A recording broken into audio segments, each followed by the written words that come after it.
বোতল যার দিকে পড়বে তাকে ডিয়ার নিতে হবে। এই তো ইয়াশের দিকে পড়েছে। ইয়াশ একটা টোকেন তোল, দেখি কি ডিয়ার পরে। কিস করতে হবে। ওয়াও, সমস্যা কি? তোমার গার্লফ্রেন্ড তো সামনেই আছে। ঋতু এই কথা শুনে মিষ্টি হাসি দেয়। দেরি কেন করছো? এখনই ডিয়ারটা কমপ্লিট করে ফেলো। না, আমি এটা পারবো না। আরে ইয়াশ, কি হলো? এটা জাস্ট ছোট্ট ডিয়ারই তো। ঋতু, ও কি তোমাকে পছন্দ করে না? এমন করলো কেন? আমার ভালো লাগছে না।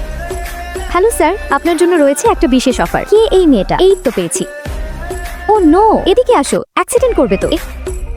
এটা কি ইয়াশের গার্লফ্রেন্ড নাকি? ইয়াশ, কি করছো? আও ছাড়ুন। ইয়াশ, হ্যালো এভরিওয়ান, ও হলো আমার বাগদত্তা। আমরা 3 বছর ধরে সম্পর্কে আছি। এখন আসি। কে আপনি? ছাড়ুন আমায়।